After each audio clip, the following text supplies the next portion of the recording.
家园他好点了吗？唉，时睡时醒，醒的时候也是神情恍惚，不言不语也不哭，坐在那儿静静的发呆。我不知道他瞒着他娘，被我坏了事儿，害了他娘。你也别自责了，事情瞒不住的，早晚都会知道。以后你们有何打算？等他好了再说吧，也许他不能让他留在京城。可他不会轻易跟我回去的。他认为他爹是被冤死的。杭少爷，你听我一句，尽快带他回苏州去，把日子过下去。凭你们两个是斗不过白长喜的。这口气你让他如何能平啊？忍不了也得忍，带他回苏州，好好把日子过下去。离开这是非，不也是福气吗？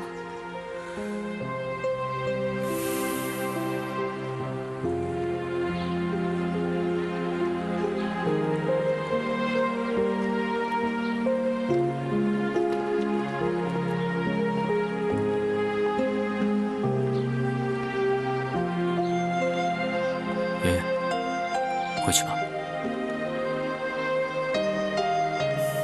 听话。起风了，你还病着呢。咱们回苏州吧，回到咱们自己的家。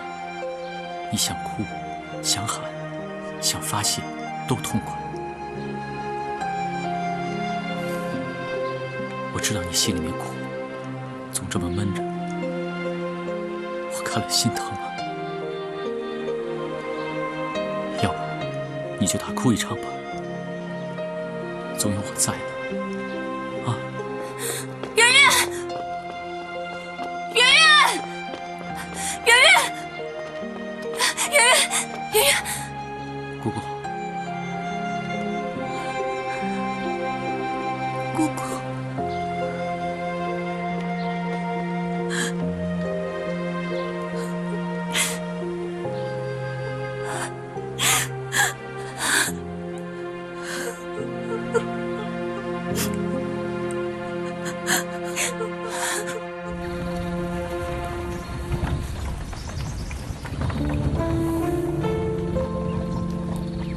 圆圆，一回去我们就成亲，好不好？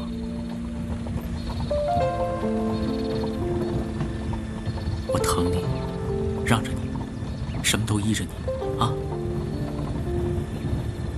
你还是可以像以前一样，胡吃闷睡，什么都不用做。你要是愿意了，我们就生娃娃。第一个男丁，让他姓姜，我答应过你爹的。接二连三，咱们多生他几个，这样就热闹了。你爹娘在天上，看着也安心。圆圆，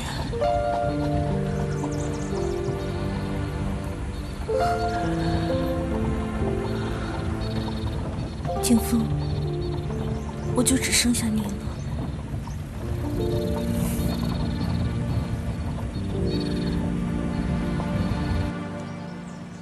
爹，为什么要我认他做义父？这对你有好处。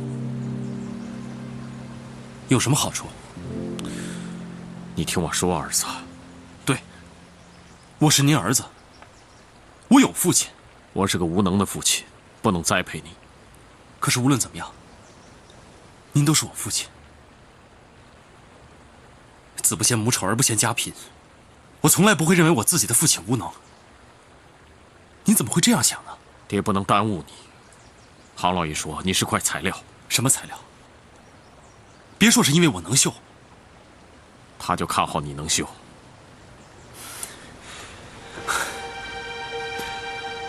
爹，您现在是怎么了？我记得从我有记忆开始，您就是最反对我拿针干绣活的。您说过，一辈子不希望我跟绣字沾上边儿。那现在您的态度，为什么突然就转变了？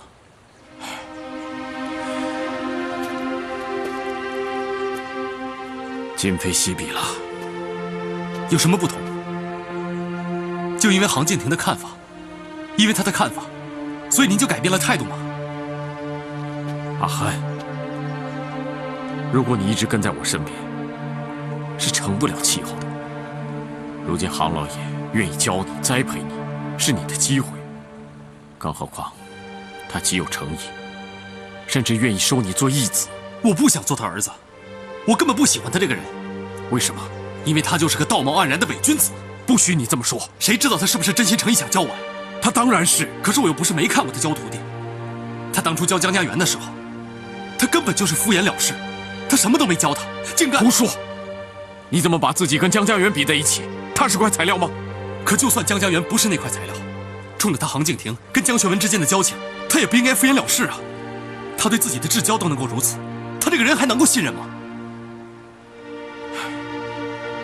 阿恨，你错看杭老爷了，他不是个刻薄的人，他对顾教、对江学文，都算是情深意重。是吗？我可没看出来。有一天，你会明白，你会感受到的。干嘛非要我感受到？我跟那江学文半点关系都没有。他若真讲情义的话，就应该对江家园好一点，他才是他故人之后呢。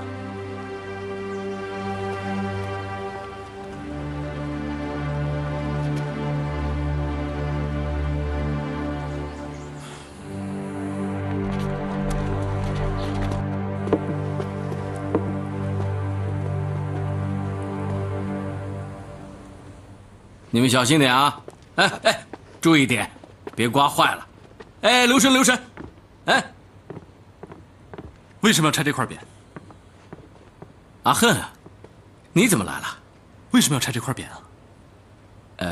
这会儿你不是在绣庄吗？你的功课……这个是先帝爷赐给家园他爹的。是啊，正因如此，所以要把它好好的保存下来。哎，如今学文都不在了，这份荣耀可不能随之埋没了呀。当年呢，这块匾，还有这间屋子，都是朝廷送的，如今恐怕连屋子都保不住了。都收回？那家园怎么办？哎，远远不是问题，有我在呢，无论如何我都会照顾他的。只是啊，他也不适合继续在这个地方住下去了。触景伤情啊！哎，小心点啊！哎，知道了，别碰坏了。哎，注意点，小心小心。小心啊！哎，那这块匾，你打算怎么办？哎，先把它封上再说吧，总不能让官府连宅子带匾一块收回去吧？阿恨啊，你怎么会到这儿来了？有事吗？我找你，是不是遇到了什么针法不懂的地方，还是……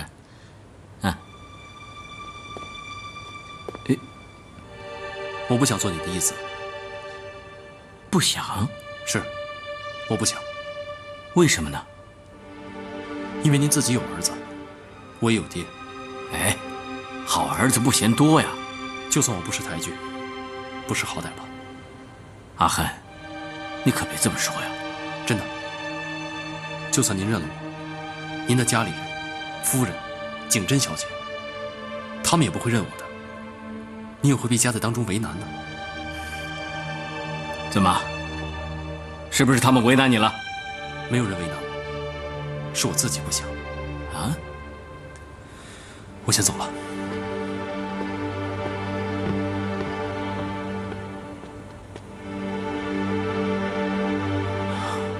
你没有跟他恳切的谈过吗？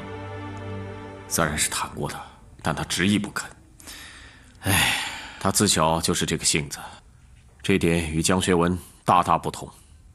阿恨正直善良，不虚人伪义，不攀附权贵，不爱慕虚荣。他真的不像他爹。自然不像。哦，他是徐先生您一手带大的吗？杭老爷，我看此役就作罢了吧，就当他没这个福气。当年连他亲生的爹都对他弃之不顾，杭老爷，你也不必如此费心，再替江学文弥补这份遗憾了。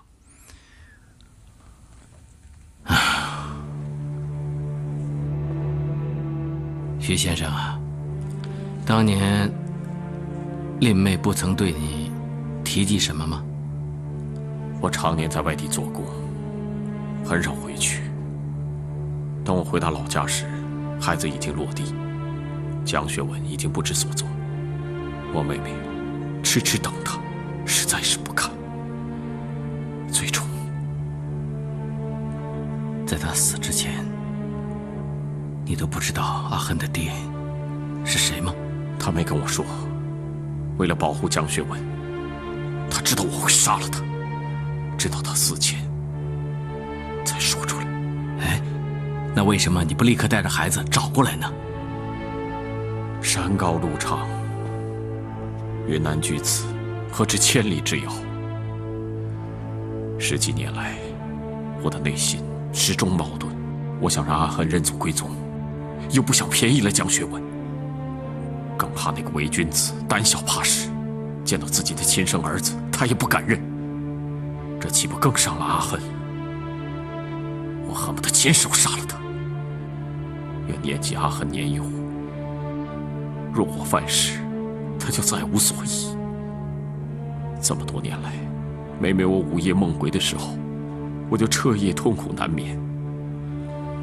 就这么一年一年的过去，阿恨也长大了。徐先生，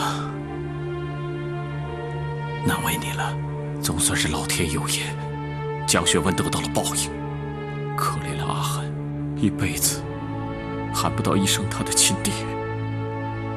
我绝不能让阿恨再离开，就算不能公开认祖归宗，也要留他在身边。他毕竟是我儿子。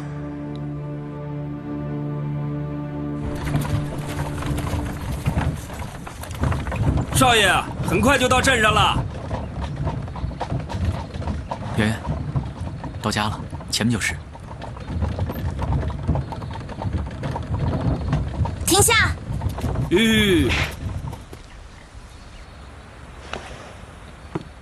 去哪儿，圆圆？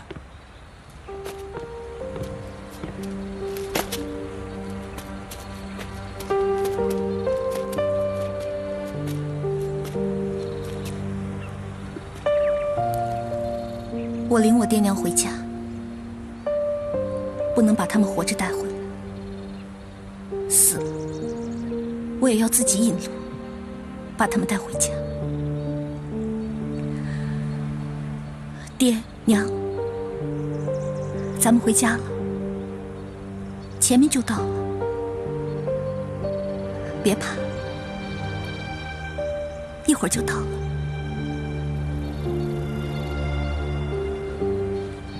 爹娘，他们回来了，景峰回来了。哎，他爹，你去哪儿啊？他们就快回来了。哎呀，我赶紧让厨房去准备。哎，娘，急什么呀？人家还在溜大街呢。啊？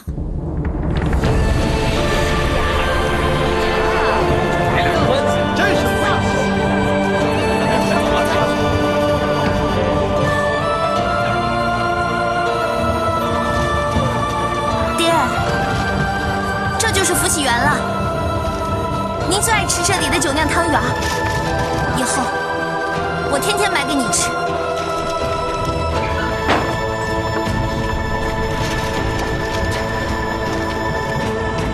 爹，前面啊就是我们的绣庄了，那儿没有人会嫌弃我们的。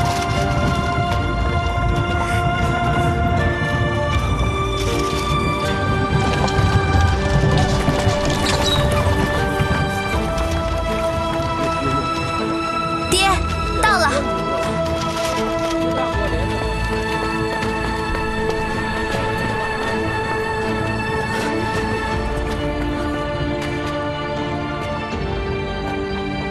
关门了，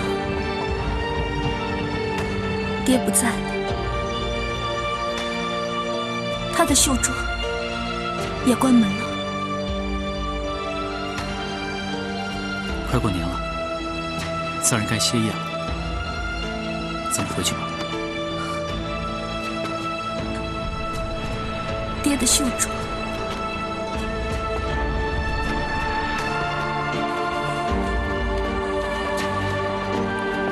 哎呀，吓死我了！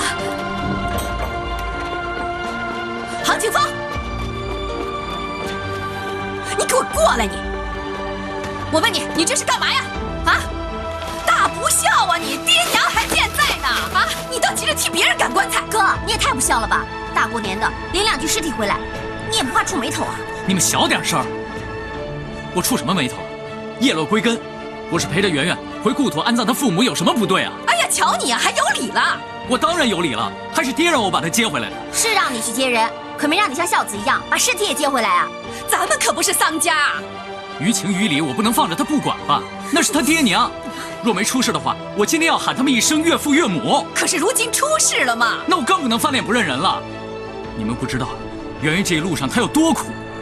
圆圆她，你看看，圆圆，你不在，他们都偷懒了，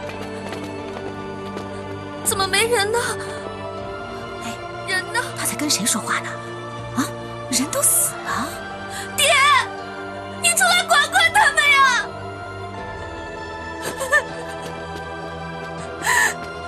爹！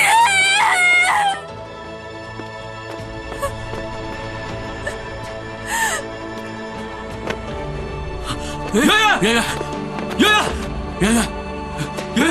哎呀，圆圆，圆圆，醒醒，圆圆！现在这算怎么回事啊？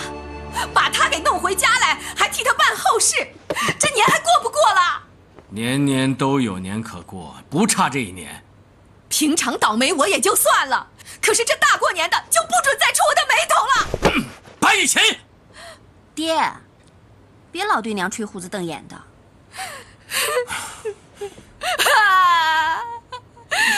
在这个家里头啊，老的老，小的小，哪个都可以对我大呼小叫、吹胡子瞪眼的。马上又多了一个外来的，也可以对我凶啊！你够了吧？你这么哭哭啼啼的，不嫌晦气啊？我哭怎么了？那是因为我没辙，我命苦啊！我没有别的办法了，所以我只能自己流眼泪呀。一个是我的丈夫啊，一个是我的儿子，身边2个男人全都帮着外人呢。娘，圆圆怎么能是外人呢？那也还没亲到替他办丧事吧？现在这大过年的啊，家里不能有半点喜气呀，净是些白灯笼、白布条、白蜡烛。人家家在放炮竹，我们家在烧遗纸；人家家在恭喜发财，我们家在鞠躬致哀呀。我家在守灵，人家在守岁，人家跟江学文没有交情。可是我们又跟他有什么交情啊？你明明心里早就恨死他了。你给我闭嘴！怕什么呀？门关起来，这一屋子全都姓杭，有什么好避讳的？你都跟他较劲一辈子了。是，我气他，怨他，恨他，我也整过他，给他穿过小鞋，但我只希望他垮，我可没指望过他死。如今人家人都死了，他死那是他的命啊，这也不是你的错，你又没有欠他的嘛，你心虚什么呀？我，娘，爹这也是讲道义、念旧情，为的是照顾失脚的遗孤。你知道吗？现在外头到底有多少双眼睛都在盯着看，看我怎么做。我也没说不让你照顾他呀，但是也用不着你为了照顾他，连人带棺材，就在这大过年的时候给抬回家来吧。我也不希望你出丑啊，但是也没有必要这么仁厚嘛。就是，要不然，在外头给他弄间房子，顶多啊，再把那个佩云丫头留给他。这怎么能行呢？这怎么就不行了？你以为她是大小姐啊？拜托，家都垮了，还在那里摆什么场面啊？杭老爷，哎，你懂不懂规矩啊？这么硬闯直入的，你是大小姐啊？怎么了，佩云？我家小姐她不见了。什么？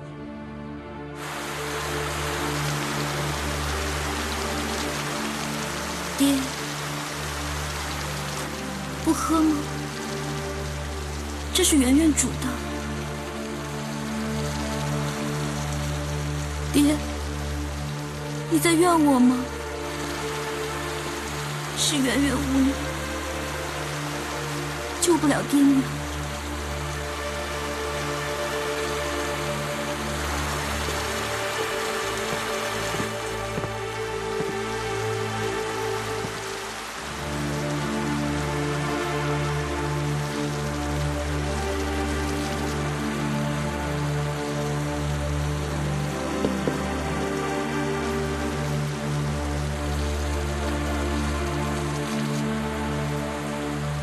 我知道你怨我，怨你？为什么？我罪犯之女，谁都想避开。你没什么错。圆圆，我不是啊。无所谓了，是不是都没什么差别了。当然有差别了。我离开不是为了避祸，我是……不准说。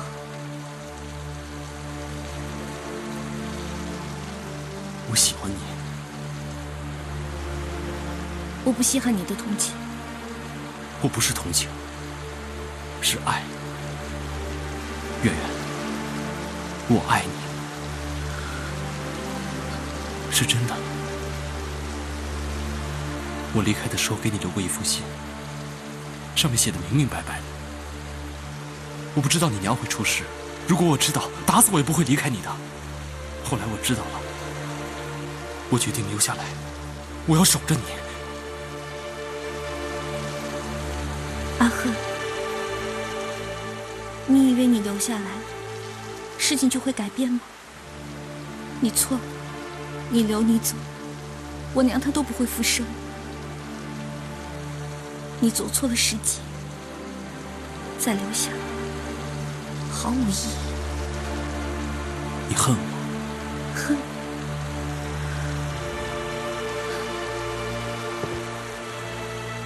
恨一个人是需要力气的。我累了，爱和恨，我都使不上力。圆圆，你不要这样。我累了。如果连最亲的人我都留不住，何须再花力气去爱和恨？人世间没有什么可以信任，没有什么不能放弃。从今以后，我只剩一口气，为我爹撑着，嫁给景风，生个儿子，姓江。这就是我爹要的，就这样。圆圆，你不能这样，你要活过来。圆圆，圆圆，你要活过来，你知道吗？你不能这样，你不能这样，你要活过来的。放开他！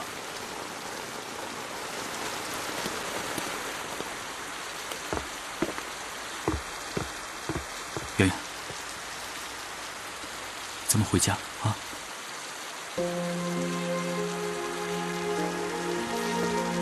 粥，别管粥了，你受凉了，跟我回家看大夫。走。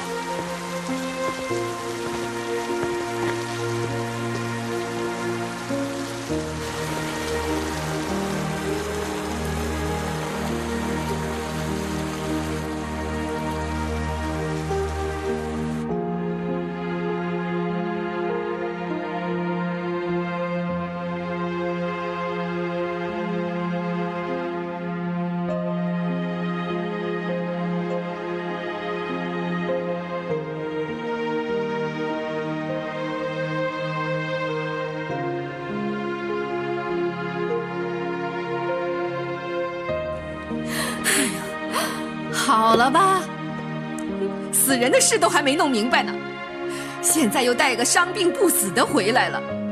我看啊，我们家也别做什么绣庄了，直接开善堂好了。娘，今后那个江家园真的要来这儿住啊？你没看到人都抬回来了吗？那你就依着爹了。你得反对呀。你可真是说的容易呀，这是你爹打定的主意，谁可以反对呀？这爹也不知道是怎么了，一会儿找个外人回来当少爷，一会儿又找个女的回来当小姐。谁说让她来当小姐了？哼，在这个家里头啊，上下只有2个女人可以说话，一个是一家之主你娘我，一个就是货真价实的大小姐杭景珍你，其他人都一边站着去吧。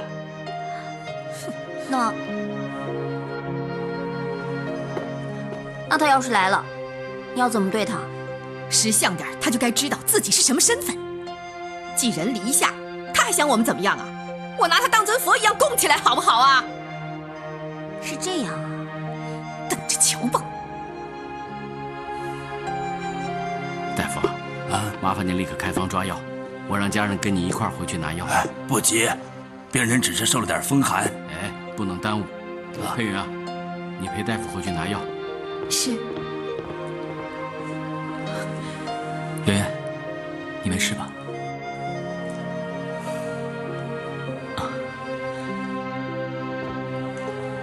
锦芳啊，你先出去吧，我再陪一会儿圆圆。我跟圆圆有话要说，你先出去吧，啊。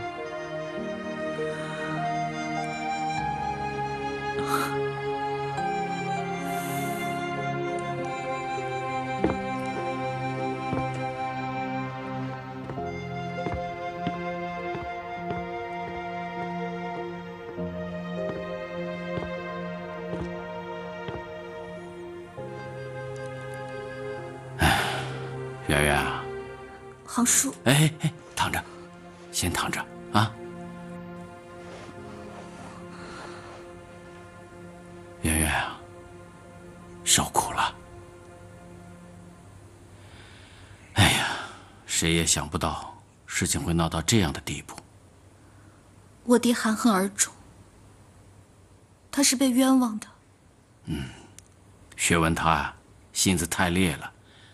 总得先活下来才能平反嘛。人家是宁鸣而生，不默而死，他却偏偏选择了宁鸣而死，不默而生，何苦呢？这就是我爹，宁愿死，不苟活。先不说这些了，你就安心在这儿先住下来，啊？不。我想回家，回我自己家住。孩子，你已无家可归了。为什么？哎呀，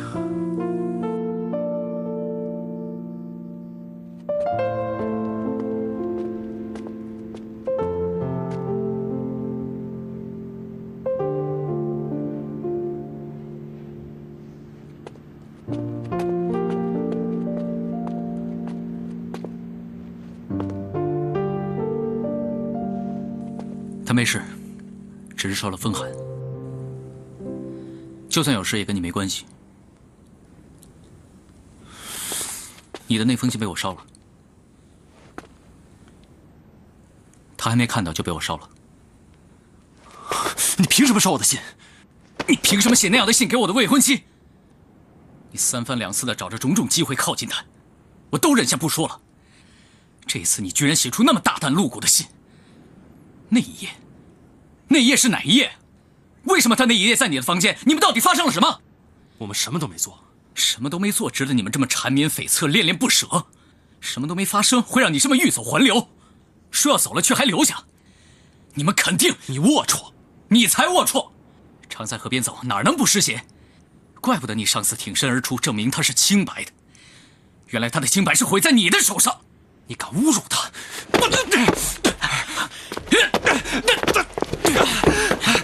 你敢动我老婆！住手！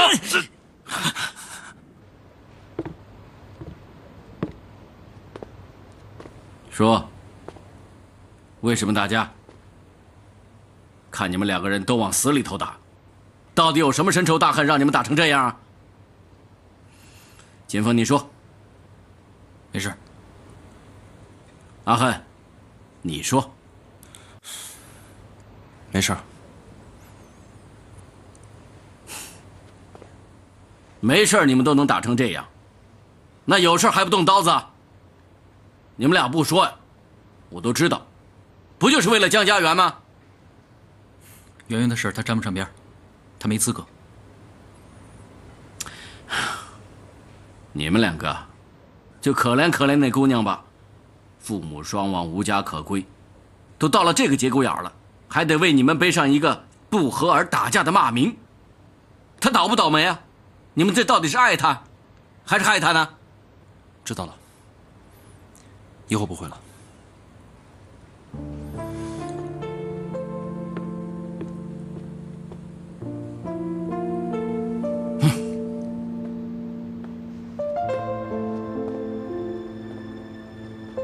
锦峰，我不准你再欺负他。怎么就是我欺负他呢？那好，以后你就学着尊重他。因为你要收他做义子，合着我还真得把他当兄弟。锦峰啊，你不是个小气之人呢。对，我不是，我是您嫡嫡亲亲的儿子，我怕什么呀？你要是喜欢，您尽情去喜欢，我总可以不喜欢吧？就算今天他是我同胞同母的亲手足，我也不喜欢他，我就是不喜欢他。什么时候的事啊？昨天夜里。我怎么不知道？可能是您白天太累了，晚上睡得太沉，没听见。又是打我的景峰，他又是打我的景峰。从小到大，我都舍不得动手打景峰呢。他可真有胆呢，3番4次的这么欺负我的景峰。哼！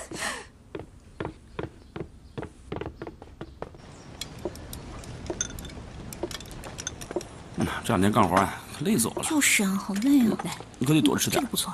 吃啊，多吃点啊。哎，他怎么样了？不好，怎么了？我只听说是风寒啊。心情不好。这是自然的，家里遭遇巨变。知道你还这样？我说的是你跟景峰少爷又打架。哎，我说你这不是……徐汉，夫人，夫人，夫人，夫人，很好啊，你还知道喊我夫人呢？那你就该知道杭景峰是什么身份了。少爷你也敢打，你想造反呐？我世道不平，奴欺主。你一个下人，你敢动手打主子，你不想活了？3天饱饭一吃，你真的以为老爷赏识你，你就可以和杭景峰平起平坐了吗？他以为自己快要成为杭家的人了。我没以为我是杭家人。那最好，我们杭家不差你一个。本来杭家呢人就够多的了，哼，现在可倒好啊，叽里咣啷的又来了一堆。瞪着眼睛伸手张口吃白饭的就多了好几口。人人要都像你一样上脸不识相，那我们杭家不被你们给吃垮了？我们没有吃白食，人人都有活干。佩云，夫人说话轮得着你插嘴吗？哼，这一天到晚的，都干了些什么活啊？啊，不就是伺候江家园吗？吃着杭家的饭，照顾江家的小姐，这笔账算得也太精瓜了吧？这，你怎么了？你们家小姐这么娇贵啊？少吃1天药，难不成会死了？杭小姐，我是按照老爷的吩咐，让我们家小姐按照大夫的指示，每天按时吃药的。你看见没有？你看见没有？人家奴才都是一心向着主子的，你可倒好，敢动手打少爷。下人该怎么当，奴才饭该怎么吃，以后你好好给我学着点。你呀，重新再熬。反正你们时间多的是，闲着也是闲着。太欺负人了。佩云，把药煎上，不然小姐接不上。把眼泪擦擦，别让小姐看见了。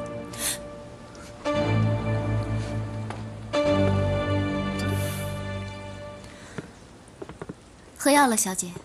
哦，刚熬好啊。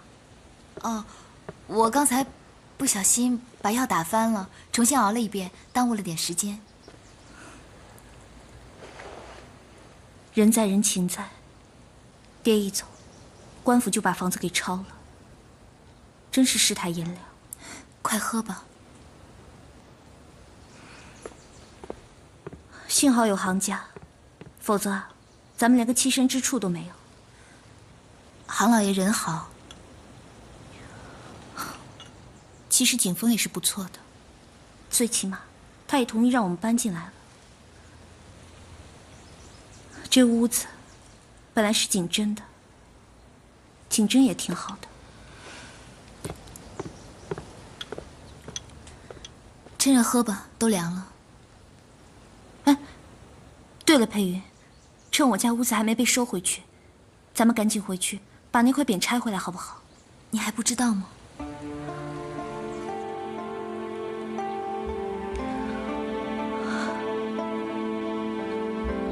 别难过了，真难为了杭叔，心思这么细密，还能想到将我爹的声誉保存下来。世态凉薄，人人都避走不及，只有杭家不但不走，还接济了我。这块匾放在这儿也好。你少啰嗦，那是我的事。不跟你同姓，我管你那么多。我要是你呀，哼，怎么样？心里早就打鼓了。你打什么鼓啊？圆圆她跟江家园没关系，他现在这个情况，跑不掉了。那你什么意思？我说的是爹。杭景峰，你的位置不保了。那个徐恨，我知道，徐恨怎么样？不就是认他做义子吗？他再亲能亲得过我这亲生儿子？那也未必。我要是你啊，就该去跟爹下下功夫了。下什么功夫？我一个大男人，我要去跟爹撒娇争宠不成？那成什么样子了？那是你们女人做的事儿，我干不来。干不来也得干，你得让爹知道你的重要性吧。你不能处处都被那个姓徐的欺负吧？我也不是好欺负的，他要是动手，我也不客气，打不赢我认了。打赢了又怎么样？我让他难过。杭景峰，你这什么脑子啊？皮肉上的输赢，这又算得了什么？你要是再这样下去的话，你横竖都是输。笑话，我输什么？你走着瞧吧。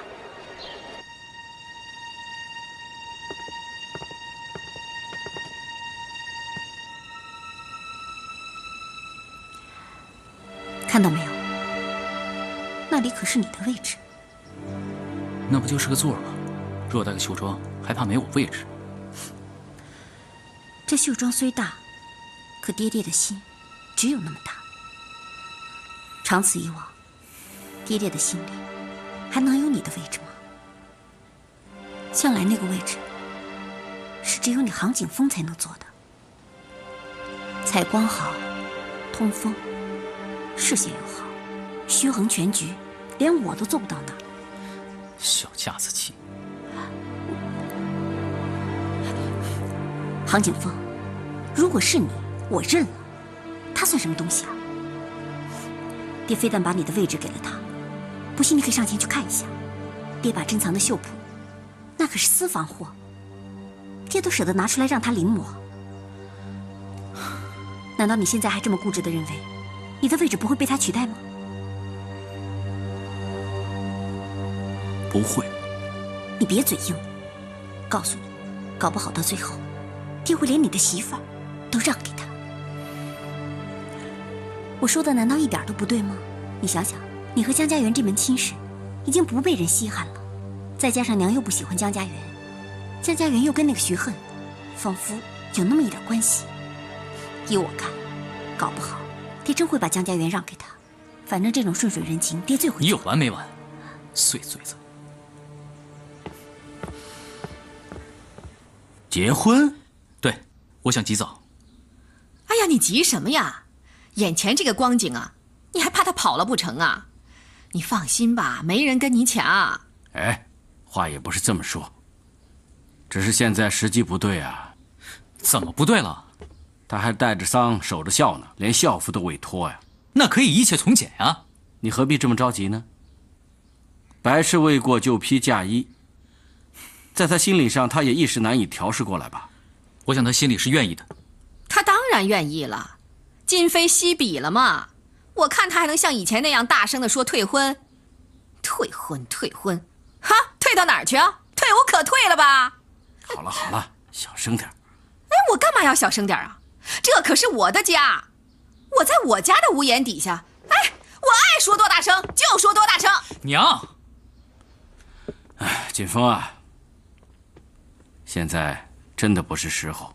就算你心里头再着急，想照顾圆圆，也不该这个时候去办婚事啊。你可不要陷圆圆于不义，落人画饼啊。听你爹的话没错的。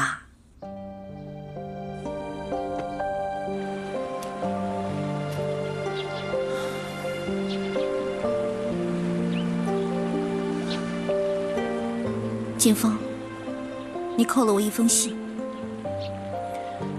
我就知道你心里还挂着这件事。你为什么要扣我那封信？你为什么就对他念念不忘呢？如今，在这天地间，唯一让我念念不忘的，就只有我爹我娘了。你不要再多心了。是我在多心吗？这信上说，那夜你在他房间，你跟他说了些话。我告诉他，我不能喜欢他。不是不能，是不该。你本来就不该喜欢他，你是我的。所以，不就不喜欢了吗？可不喜欢的很勉强。这有那么为难吗？我们长多大，就认识了多久，就喜欢了多久？他不过是个中途认识的，就能让你这么为难？要是这样的话，那时间毫无意义了，还要什么白头到老？头还没白呢，心就变了。你说话呀！你要我说什么呀？说你不会变，不爱他并不难。